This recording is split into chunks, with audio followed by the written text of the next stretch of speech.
and you're listening to Thinking Off-Piste, a podcast sharing inspiring stories from adventurers around the world. Thinking Off-Piste is brought to you by Mabey Ski, a Whistler-based adventure ski company creating bucket list ski trips across the globe.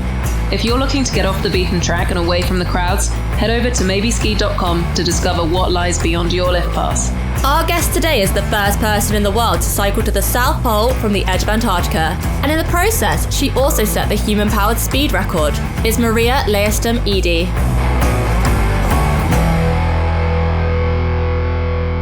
Maria, first of all, congratulations for being the first person in the world to cycle to the South Pole. And in the process, you also set the human-powered speed record, didn't you?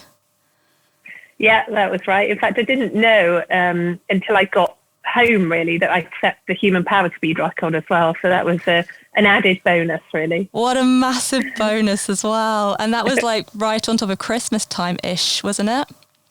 Yeah, in fact, what are we on now? We're the 15th of December. So in 2 days' time, I would be starting the journey 7 years ago. So it's quite timely doing this interview now. Yeah. And yesterday was the day that Amazon, who was the first person to get to the South Pole, arrived at the South Pole. So, it's quite a lot kind of going on in the Antarctic world at this time of year. So tell me, how did you first get into endurance-related sport and adventure training?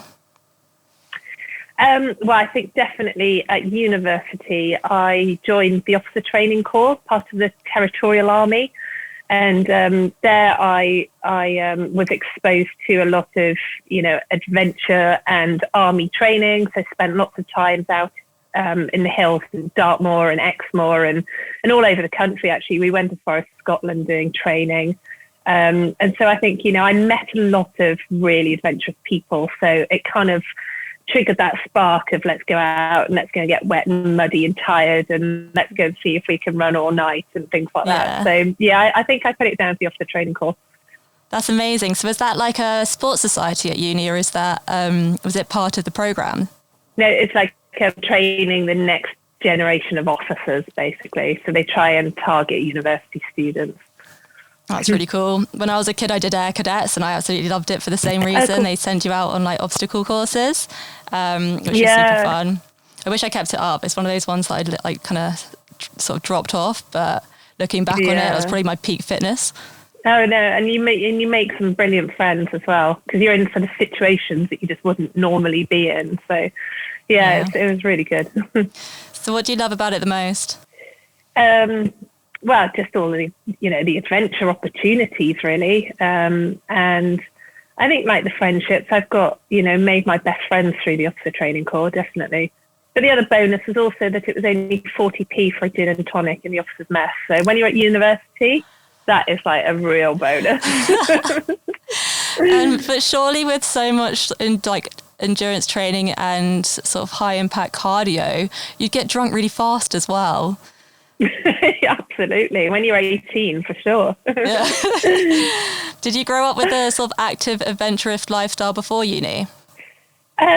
Very active, definitely. I grew up on farms, and my parents always had us out. We were always riding horses, and just out playing in mud, really. But cool. I didn't do any actual sport, like running or cycling or kayaking or anything like that before university. That all started later on. So, but my parents are very outdoorsy people. You get up in the morning and you don't stay in the house, you go out. And that's just, and that's what I do with my girls now. We're outside as much as possible. Amazing. So take me back to your world at home right now. So the whole family kind of adventurers per se. So my youngest is 3 and she's crazy. Her favorite film is Pippi Longstocking. So that's Amazing. All about this little girl that's basically lives at home without parents and like jumps on a roof and hangs upside down and all sorts of things. So she's constantly mimicking that and is out kind of causing havoc. That's so funny. But my 5-year-old's actually very sensible. So if any, and my 3-year-old's also said that she wants to live on the moon. So, that's so cute. I love that. I don't know if it's to get away from me or actually just because she wants to live on the moon. That's her own adventure for future time. Do you know what they want to be when they're older? Well, I mean, all girls probably say they want to be ballerinas, but they've just started ballet, so they're basically to be ballerinas. Yeah, that's so funny. They're still a bit young to know, I think. Yeah. And how about you? Who's your role model? What do you draw inspiration from? Oh gosh, I've been so fortunate to have a really, really fantastic parents. Both my mother and my father have been incredible. Like my mother's the most caring, kind person in the world, and that's one thing I value hugely. And my father's sort of super practical. Nothing is ever a problem; he can fix it, kind of thing. So, I've learned a lot from them, and I always ask their opinion on things. But when it comes to the South Pole, I looked very much at Amazon. I mentioned him earlier.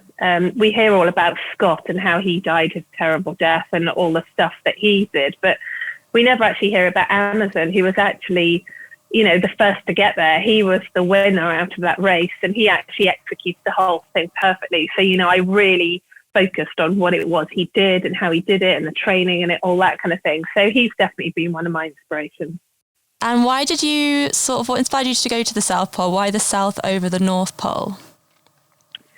Oh, I've always had a fascination of the South Pole. I think even since I was young and I was looking at my globe and, I could see this continent at the bottom where the stem joined the globe. And, I was like, what is it? I wonder what's there. Is that part of Earth or not? And, as I've grown up, I've always been fascinated by the place. And it was during a trip to New Zealand where I was cycling the length of the country.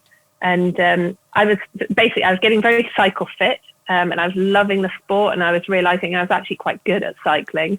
And then I just went into an internet cafe one evening, and I just typed in, I went, has anyone cycled to the South Pole? And there was no record of anyone even having attempted or thought of it. And I just left that internet cafe. I remember it still. It was attached to like a garage, a petrol station. And I came out of it and I just thought, I am going to cycle to the South Pole.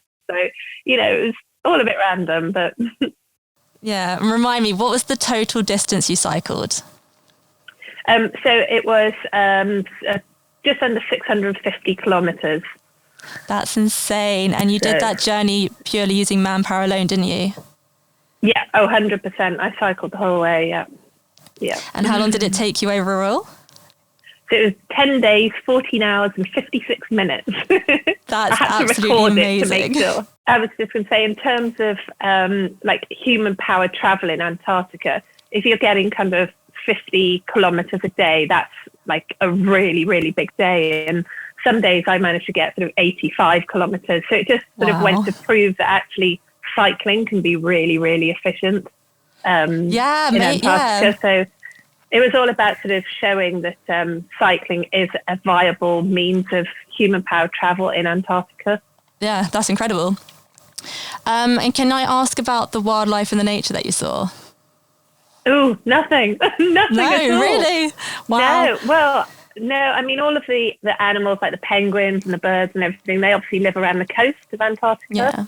Yeah. Because I was cycling in to the centre of Antarctica, to the South Pole, there was nothing there. And I remember so well when I touched down on the way back in South America, and straight away I was like, oh my God, there's birds in the sky. And, there's like a smell, and there's like, because I hadn't smelt anything apart from myself for so long, and there was no wildlife, there was nothing at all. So it was a really surreal experience, like really just, desolate experience. It is a desert after all, so I suppose you'd have to expect that.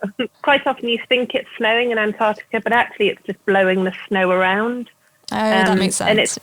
And it is classed as a desert because there's such little, rain or snowfall out there. Yeah. So take me back to the beginning. Your journey began on the Central Siberian Plateau with a training race. Yeah. Why did you begin training with this race? Well, I mean, it was actually a race that I'd found online, and I heard this was back in, when was this? I did the race in 2012, so it was probably late 2011, and I found out about this, and I thought it's a perfect opportunity to test cycling on snow and ice on my own in some horrific conditions. And basically that's what I was looking for, because I wanted to test everything. And when I got out there, it was a real, it really was a challenge because so there was 30 people that started the race, and out of those 30, only 8 of us finished it. There were people that had fallen through the ice, had succumbed to frostbite, hypothermia. One team even burnt their tent down. It was quite a disaster of a race. It was never ever run again. But I remember at night I'd pitch my tent on the ice, and I'd lie there and I could just hear the ice cracking underneath my tent, and I could hear the wolves howling in the mountains around me. And it was, it was the perfect experience to actually have to go, can I cope with this? Do I know what I'm doing? And have I got the right kit? Have I got the right skills? And most importantly, is the bike the right bike for the job? And I went there just with a normal mountain bike with studs in the tires, and I soon learned that actually is totally not the way to go if you're in deep snow and crosswind conditions, things like that. That's where the polar cycle all came from. So what were you thinking and feeling in moments like that when you could sort of hear the ice cracking and the wolves howling? Did it at all put you off doing your solo expedition? I think I really thrive on a bit of fear. Nice. I really thrive on it. And it's really strange. It's kind of like a switch in the back of my head that just goes, right, it's one chance now. And I have to think really clearly, and I have to do things logically. I need to do them slowly, but with some kind of, speed. And I need to just be really focused because, it's make or break situation. And it almost, the whole world slows down around me in those situations. And it's amazing. I mean, you wouldn't get that feeling back home just doing normal things. You have to put yourself in those situations. So that's really good. I actually really thrive on it. I've noticed if there is a crisis, I manage to really have a level head and sort things out. So of your learnings, what adaptations to your bike were necessary? Well, I mean, I put that one in the shed, and I was working with a company called Chorus Titanium Bikes at the time, and we came up with the concept that actually we needed to have more stability, so probably 3 or 4 wheels we were looking at the time. I need to be able to carry all of my weight, so it's got to have some weight-bearing capability. You can't just have panniers because I'd be carrying 50, 60, 70 kilograms worth of kit with me.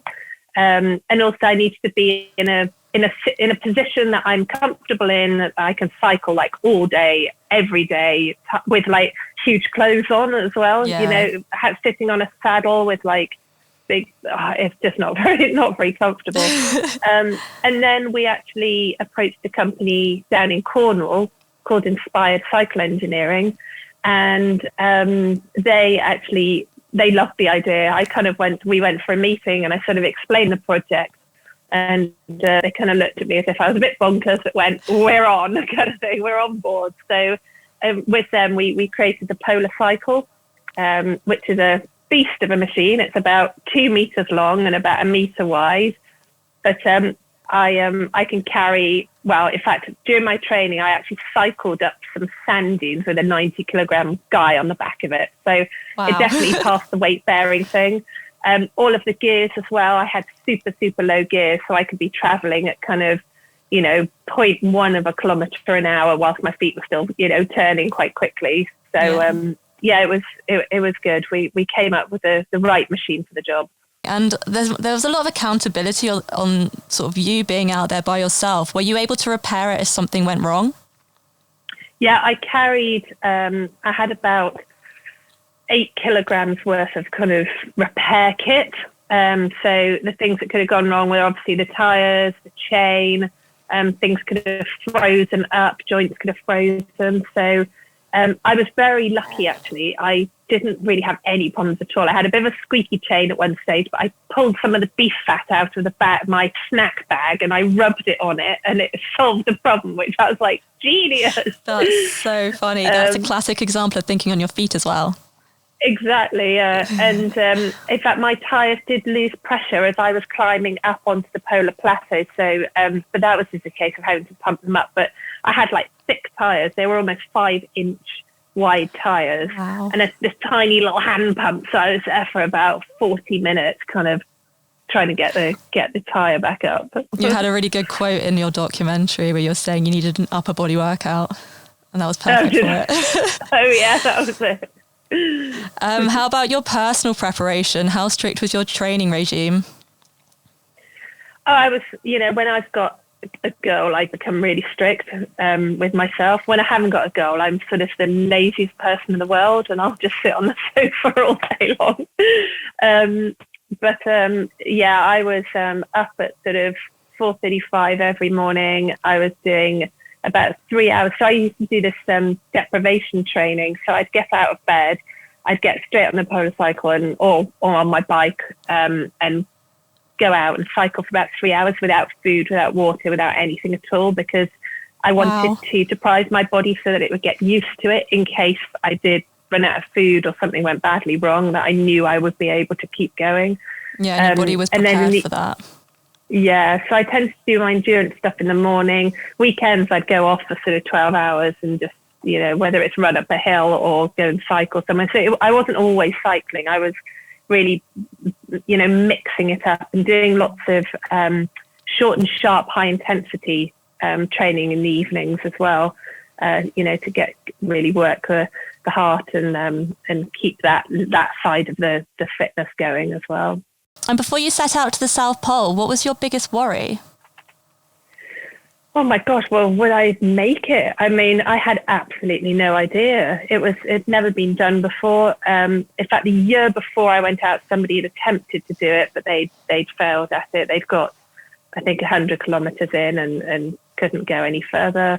I had no idea what I was about to tackle, I didn't know if it would take me 10 days, 20 days, 50 days or 60 days. I just did not know. I didn't know if I had the right kit.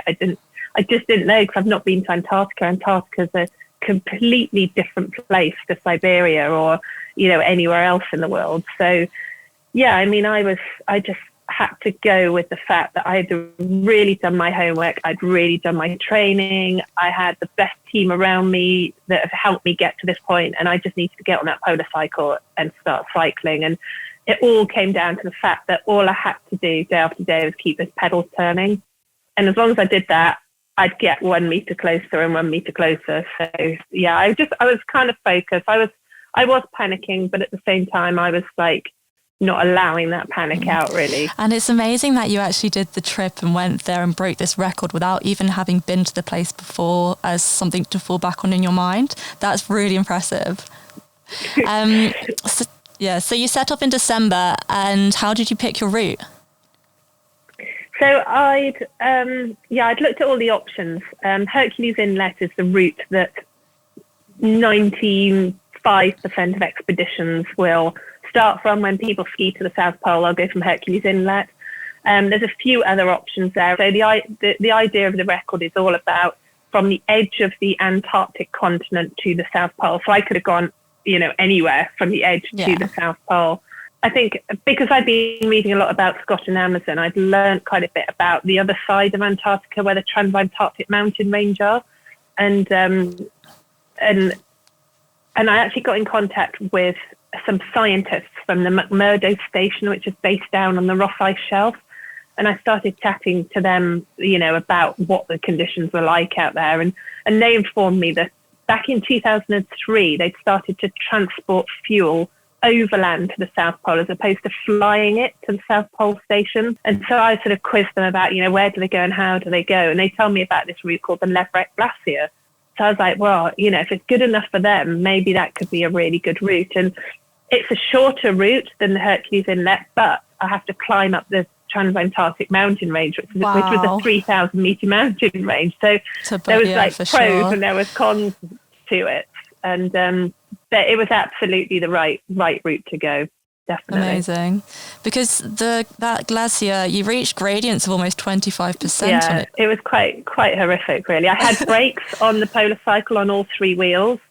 Yeah. And then I would sort of brace my feet like this as well to stop it going backwards when I needed to have a break. But I soon found if I went into that brace position and locked out my legs, I found it really difficult then to kind of like keep going. Yeah, for sure. But it was almost like a step like this. It wasn't sort of just 25 the whole way up. It wasn't 90 kilometers or 25. It would kind of have a section of 25 that would level off a bit and a bit more. And then sometimes the angle would change. So I was kind of cycling along at one stage and I'm thinking, oh my God, the polar cycle is just going to fall over and roll down the glacier. So I'd like move all the weight from one side to the other and lean over the wheel here to try and keep it flat. So, you know, it was quite a challenge. And actually the visibility on the 2 days that I was the top part of the glacier was 0. And I was really pleased by that because otherwise I would have just kind of looked at it and panicked. But because I couldn't see it, I just had to focus on kind of what was right in front of me. And, you know, I could hear avalanches falling down the side of the mountain and everything. So it was, I'm pleased I didn't actually see them. That's really scary. How are you coping with this, like, mentally? I guess you're just focusing on what your body was doing. Yeah, I had done quite a lot of this, I guess, like mental training for it as well. And I developed a technique. Basically, I said, okay, draw a circle around me and the polar cycle, and everything that's in it I can control. I can look after, I can feed myself, I can change my clothing, I can pedal, I can look after the polar cycle. Anything outside I have no control about, so just leave it be and don't think about it. And that's basically all I did the whole way. It was just like me and my circle. I love that. That's a really, really good sort of coping mechanism to do it, like, for a way of sort of getting through it. So can you take me back to the moment you reached the top of the glacier? How did you feel? Oh, I had worked so hard. Oh my gosh, I was absolutely exhausted. I remember pitching my tent right at the top of it. It was, what was that? That would have been like the fourth time I'd pitched the tent. And I kind of climbed into the tent and I was just like, oh my gosh, I'm completely exhausted. And, I slept the night, and because I had a knee injury, you see, from many years of cycling. And then in Siberia, I'd fallen off the bike so many times. I'd sort of chipped it a bit and I'd cracked my elbow and all sorts of problems. But I had quite a knee problem and it was starting to come back, and it was swollen like a balloon as well. That sounds and then horrible. I was thinking, but I was thinking, I'm on the polar plateau now, so it's not, it's pretty straight. I mean, it's a gentle climb the whole way, but it's negligible. You don't really notice you're climbing. But the next morning I got up and it'd been quite a gale, and the snow was like really deep, and I was cycling along, and I was just like, oh, this is horrifically painful. And I put a lot of focus and my attention and training on what I thought was the crux of the expedition, which was the mountains. Yeah. But then actually, this was actually now the crux. Right now, it was getting on that polar plateau and then dealing with another, 450, 500 kilometers in deep snow. And and I really started to struggle, and it was hard. I think that's when I needed this technique even more so of just focus to keep the pedals turning. So was there a moment you thought maybe you couldn't continue? No, I definitely had some moments where I was like, can I do it? Can I do it? Oh, I don't know if I can do it. But no, I just pushed through and kept going. At one stage, I did decide, though, I would get rid of some of the weight from the polar cycle because I was carrying all my kit with me. And the truck that had dropped me at the start, I was able to radio them and get them to pick it up. Oh, good. That's lucky. Yeah. Yeah. Which it was, for me, it was like quite a disappointment because I wanted to do it all completely self-supported, and up until then I had been, but I just didn't know whether the conditions would stay as they were and how my knee was going to fare, and whether it could, if I hadn't have taken that decision, maybe I wouldn't have even got to the South Pole. So at least I was able to still keep cycling to the South Pole. So in terms of keeping your strength up, how much sleep were you averaging a night? So I'd probably cycle around 17 hours. And then it would take me about 2 hours to get the tent, by the time I stopped, to get the tent up, to melt snow and ice, to make water, to rehydrate my food, to deal with all my injuries and everything. And so I probably had 2 or 3 hours a night. But I don't think much of that was sleeping. A lot of it was sort of lying there going, oh my God, I'm in Antarctica in a tent on my own. That's but amazing. It was fine. I kind of, I'm quite good with sleep deprivation, really. And were you ever scared that you'd lose your bike in the conditions whilst you were camped out? Yeah. In fact, I've got this hilarious photograph of like the tent, and then I've tied the polar cycle to it. And when I give talks, I joke that I was lying in my tent, and I was really worried somebody would come and pinch the polar cycle. Of course, there's nobody in Antarctica. That's so funny. But no, I mainly did that because the winds can be so strong. They could literally pick a tent up with a person in it and blow it away. So I tied it to the polar cycle for that reason. So between sort of exhaustion, losing a lot of body liquid and weight from exercising, and being exposed to such sub-temperatures, can you tell me about what was happening to your body? Were there any sort of significant changes to your weight or anything?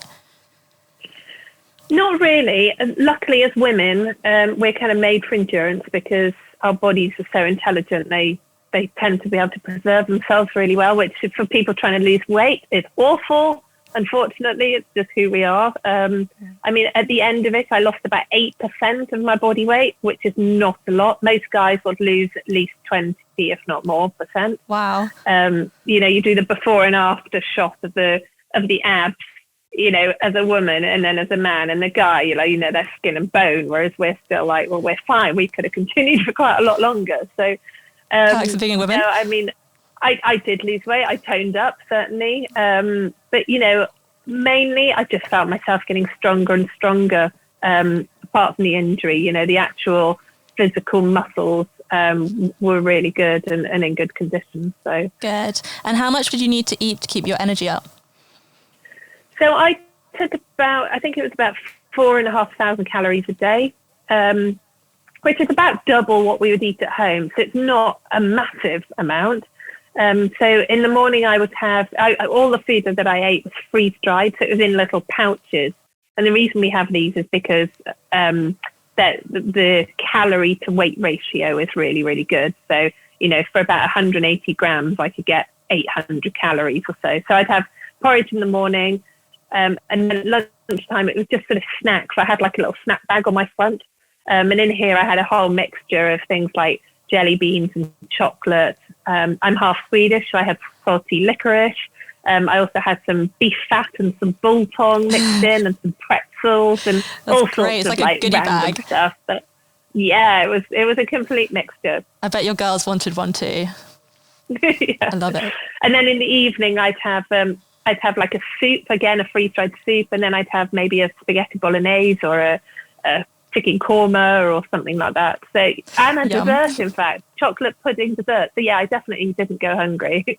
Although I found as I got onto the polar plateau, I suffered quite a bit with altitude sickness, and because it's up at 3,000 meters, I was not able to eat as much. So actually, the last 2 days, I probably ate about 1,000 calories a day only because I just couldn't stomach it. Oh wow, that's quite a drop. Yeah. How did you deal with the change brought on from altitude sickness? I did take some paracetamol and things. I just started to get a headache and just felt a little bit lethargic. And I don't know, it feels like the air is just pressing on you a little bit. And I had not prepared for it really, because I didn't think, 3,000 meters, I thought, I'd be absolutely fine. But I was later told that because of the position on the Earth that Antarctica is, the effects of altitude are probably more like 500 or 600 meters, where it's 300. So yeah, wow. I did struggle with it. And I know from having climbed some like Mont Blanc and some other mountains that I don't fare too well in altitude at all. So yeah, it wasn't the best finish. I remember getting there and going, let's get out of here. What effect did that have on your ability to navigate?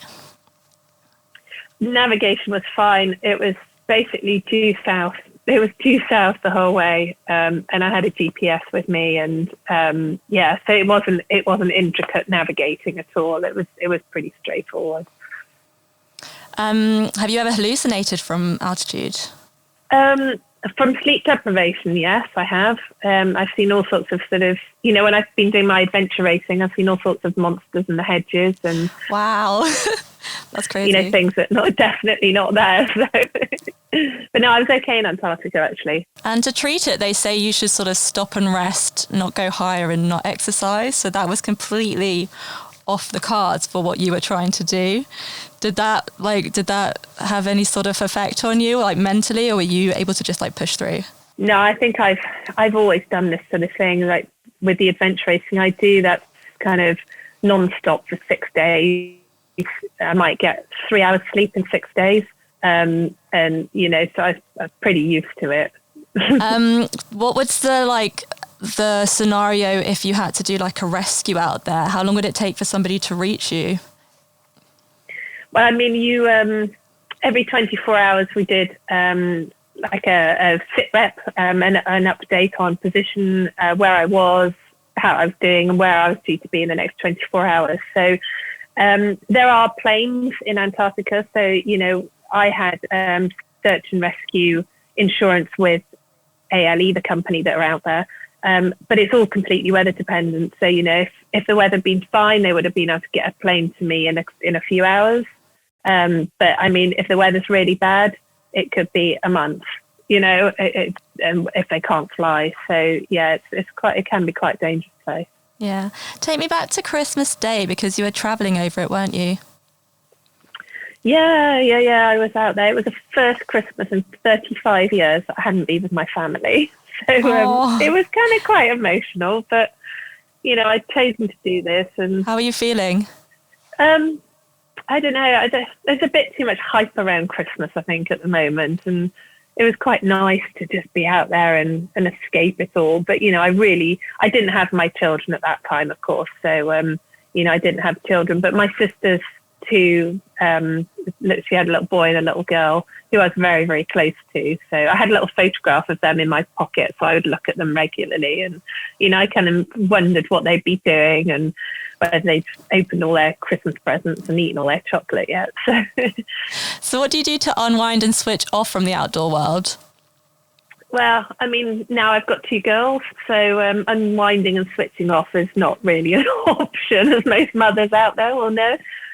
But we've got a family dog that we take walking a lot. That's lovely, just to, go for walks in the forest with the girls and the dog. And yeah, that's really lovely. I've started to read a bit more. I never ever used to read. I just never used to read, but I do quite enjoy that now. So I also wanted to take a minute to talk about some of your other achievements too, because alongside obviously being a mum and your expeditions, you've also released a book and a film, you're a keynote speaker, and you're the founder of an adventure company. So during my training, ITV Wales were following me and capturing a lot of that for the documentary. And then I did some filming out in Iceland and then, of course, in Antarctica, which I gave to them. And then we created the White Ice Cycles documentary, which is available on my website. Oh, and also on Amazon Prime. And then, yeah, it took me a long time to get that was actually out 3 weeks after I returned. So that was out straight away. But then my book took me a long time to actually put pen to paper. And it was actually when I had my first daughter, I remember being up most nights, feeding her as mothers do. And I thought this is a perfect time to start writing. And I was on my iPad, started to write the book. So I had 2 girls, sort of a year and a half each of sort of feeding them all night. And so that got my book written, which was good. So, I launched that just a couple of years ago, and that's on Amazon Prime as well, just cycling to the South Pole. And that's kind of the whole story of, the 4 years of training and, all of that as well. And I talk quite a bit about the Lake Baikal in Siberia, which was just the most incredible race ever. And then the second half is all about the South Pole. So, yeah, it was really fun to do. And I've got to thank my mother, because she's a journalist and I wrote the facts down. She turned it into something nice to read. So what a great collaboration. I know. I'm so lucky. She's brilliant. So touching on your keynote and after dinner speaking, what other key things you talk about in your speeches? So I did touch upon the adventure racing, mainly because, you know, it's a team sport there. And I think in terms of companies, they're very interested to see, you know, team collaboration and how, you know, team dynamics works and how you can, you know, get a whole team from the start of a 600-kilometer course to the finish of one without major disputes or big problems and things happening like that. So goal setting is a big thing that I focus on a lot when I go to schools as well, and universities when I speak to them as well. You know, just the importance of going out and having a goal, you know, and then like I was saying myself, if I haven't got a goal, I'm terrible, you know, I have to have a goal. So yeah, no, I really enjoy doing all of that. It's good fun. Good. You must be a great mum because you're so motivational. Do these speeches sort of become bedtime stories in a way for the girls, or the learnings from them? No, I of course they know what I've done, and they've seen parts of my documentary. But, you know, I don't talk about it a lot because I want them to go and, you know, really explore the world themselves and find what they love and what they want to do. And I'm certainly not a pushy mum. I'm not like, you will go and cycle to the South Pole, you know, that one's off to the moon anyway. So, you know, they could be whatever they want to do. But no, I try more, instead of like telling them things, I just want to give them experiences. So we're always out running around, jumping in puddles, we're riding the horse, we're, you know, jumping over, you know, making little cross-country courses for them to jump over, and, you know, just doing fun things that they love doing. So good. And you mentioned your adventure race company. You're the founder of the adventure race company Burn Series. Why did you set it up? After my trip to New Zealand in 2010, I was really impressed by the way that the New Zealanders, they basically have sport as a way of life out there. It's not, you know, we do this plus we do some sport in the evening. Like, their whole world is kind of around being active and outdoorsy and sporty as a family. And I thought that would just be brilliant to bring some of that back to the UK. And I'm based in Wales at the moment. So I started that up, and it's been running. In fact, the year of COVID was our 10-year anniversary. So unfortunately, everything was cancelled, which I'm really gutted about. That's but no, it's going anniversary. it's going really well. And we have a great group of people that come and do it. We have 200-300 families that come and take part, which is fantastic. And we're going to, once things return a bit more to normal, we're looking at some more venues and running it a bit further afield, not just in sort of South Wales. So yeah, it's been really good fun. How challenging are the courses? Can anybody do it? Oh, anybody. We've had a 3-year-old complete the whole course. Wow, that's because cute. It's a family team effort. So, you know, it might be that mum has to carry them or dad has to lift the bike or push the bar, something like that. It doesn't matter. It's all about getting to the finish as a family in one piece. So we have short course options. The mini burn is suited perfectly for families with young children. But then I also organise the burn, which is for more experienced adventure racers. Maybe people have done triathlons or half marathons and those sorts of things that are pretty fit, but are looking for something a little bit different. So, and they all involve running, cycling, kayaking, and then some orienteering as well. So yeah, it's good fun. It's different. Good. There was actually another one of your adventures that I wanted to ask you about, because on this trip you were joined by a couple of companions at various legs of the journey. Can you tell me briefly what the Welsh Top 10 is exactly? Well, again, it was just a dream of something that I came up with, and I gave it a cool name. No, in the year of COVID, I thought it's really important to stay close to home, but at the same time, I needed to fulfill my desire to go and get a load of adventure. So I've done coast-to-coast races, like in lots of different places in the world. I've done them in New Zealand. I've done them across England and Scotland and Ireland, but never in Wales. So I thought it was a perfect opportunity. So basically, I started in Conway in North Wales, and then I ran, cycled and kayaked all the way to Cardiff in South Wales. And it took me 60 hours to complete. And wow. My mother joined me for the kayak, and my daughters joined me for the last 5 kilometers. My 3-year-old's a brilliant cyclist, for the last 5 kilometer cycle into Cardiff Bay. And then I had a couple of friends join me en route as well in the mountains. So yeah, it was just a really fun. It was not a race. It wasn't anything official. It was just to get out and have some adventure. Yeah. And how did you feel about being on a boat in rapids, sort of in the kayak with your mum at the age of 72? Were you scared? Well, a little bit for her, actually, because it was pitch black. And I hadn't been on this river before, but I'd spoken to some people that knew it very well. And they'd said, there's a few gentle rapids, but then make sure you get out before Hellhole, which was one of the rapids. I think it's a grade 3. Is that actually what it's called? It's quite serious. It's called Hellhole. And even, the first few rapids were pretty bumpy. And but my mother, she's just like so cool. She just sits there and she just trusts me 100%. She'll do anything I tell her to do, basically. So I was like, if we go in, just lie on your back and get your feet up in front of you. And she was just like, okay, that's fine. I can do that. Luckily, we didn't need to. But we then got to Hellhole and we stopped right on top of it. And it was quite low water, actually. So we were able to scramble out on some of the rocks and get out. So it all ended well. Good. And you mentioned your daughters joined you. What was it like sort of traveling with them? Does it change the dynamic of the journey for you? Oh, of course. It's hilarious. It was only like 5 kilometers and we had to stop because we had itchy heads, itchy bottoms. We argued who was going to cycle in front. And then my 3-year-old decided she'd wanted to cycle on the wrong side of the road. So we had a massive argument about that. That's so I think funny. It took us about an hour, the last bit. And I'd been on the go for 60 hours non-stop. So I was quite keen to finish. In terms of what's on the horizon for you, is there any sports that you want to add to your repertoire?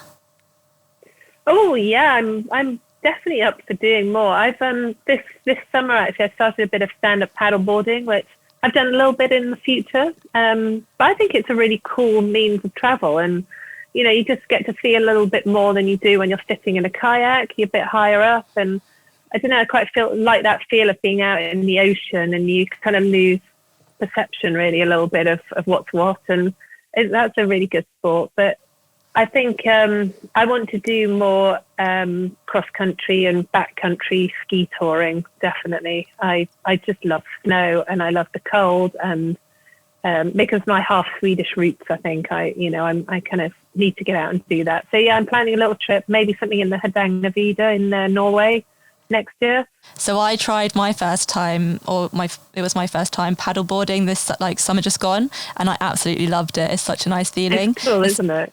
Yeah, especially when it's absolutely freezing in the water, and then you just because you're standing up, you just get the sun rays. It's just so nice in a sunset as well. It's very good. Yeah. No, it's nice. So you've tackled extreme cold. Would you venture into extreme heat, like deserts? Well, you've already done a desert, but the opposite kind of desert. Well, I did run the Marathon des Sables back in 2007 across the Sahara. The Sahara, amazing. I kind of learned that I don't like the heat. Okay. I guess not when you're working up a massive sweat. Well, exactly, because I think the nature of everything I do, it's physical. I want to be in cooler temperatures. So even here in the UK, if it's above, I'd say 15 degrees is just too hot. Yeah. To go out and really work hard and get a sweat on. So, yeah, I definitely like the cold. And tell me, is there anything else on your bucket list that you haven't ticked off yet? Oh yeah, there's always stuff. I mean, towards the end of the South Pole, just literally before I got to the South Pole, but the last maybe 2-3 hours, I was starting to dream up of my next plans. And I was thinking about cycling across the Atlantic. Wow. People go, so what? Cool. How do you do that? In literally some kind of pedalo thing.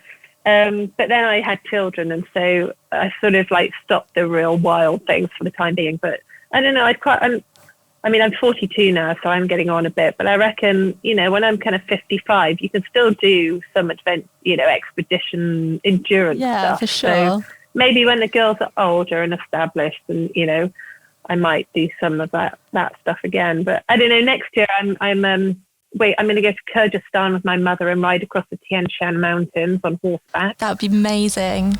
Well, Maria, you've been an absolute pleasure to talk to. Thank you. Thank you so much for having me. It's been great to chat. Thinking Off-Piste is brought to you by Mabey Ski. a Whistler-based adventure ski company creating bucket list ski trips across the globe. If you're looking to get off the beaten track and away from the crowds, head over to mabeyski.com to discover what lies beyond your lift pass.